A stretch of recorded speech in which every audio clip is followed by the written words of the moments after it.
Greetings to all of you who back the blue. America's sheriff and my brother from another mother is at it again.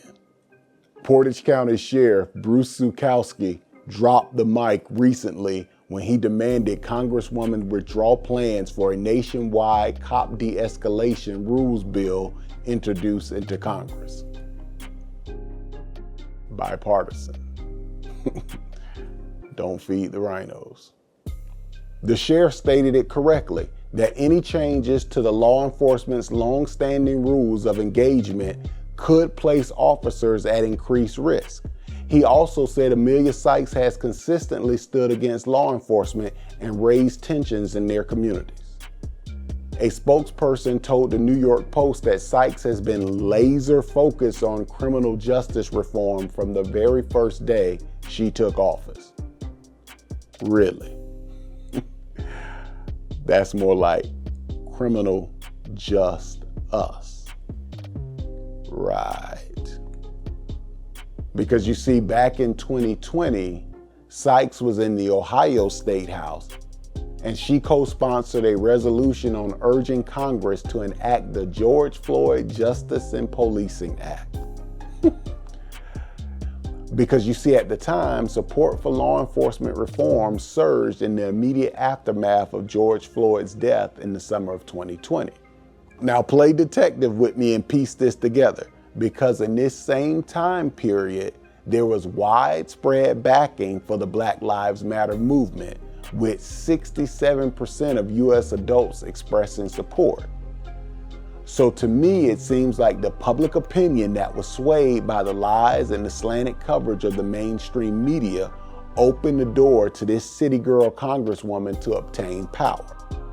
But by 2022, there was a huge decline in support for various police reform measures like slashing police department funding. You know, that whole defund the police thing they all claimed that then they didn't support.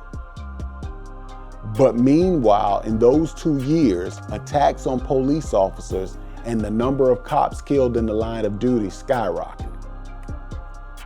Not to mention the countless Americans that were harmed and killed because of criminal justice reform that released violent criminals back out into society.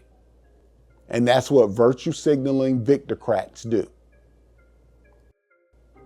By the end of 2023, general support for Black Lives Matter had plummeted because their grift had been exposed.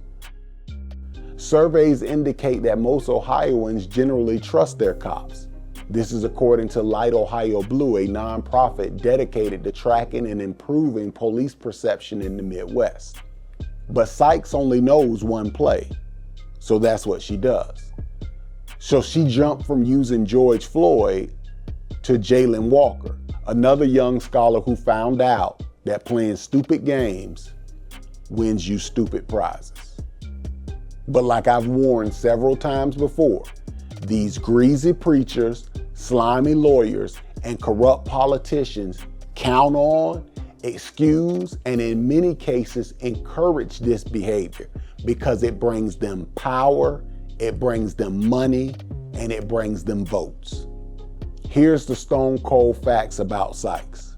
She will never do the job of the police officer she's trying to handcuff with this dumbass bill. And I doubt she will do any law enforcement tactical simulation training either. Today on Switch, our civilians are gonna switch the roles with the police officers, and they're gonna get into a foot pursuit right down this alley right behind me, and we're gonna see how they react. But you better believe she has no problem spending taxpayers' money on her personal security. And this is the play. When you call her out on it, she uses 2 infinity stones of wokeness, and she claims that it's either racism or sexism. No, your policies suck, Sykes. You put cops in the communities you claim to serve and care so much about at greater risk. So I agree with Sheriff Zuchowski that she needs to be replaced in Congress ASAP. Stop letting these political parasites hide behind identity politics and slick slogans. Hold them accountable at the ballot box. If not, our communities will continue to suffer. So please like and share this video. As always, thank you for your support, but more importantly, continue to support our shields. God bless.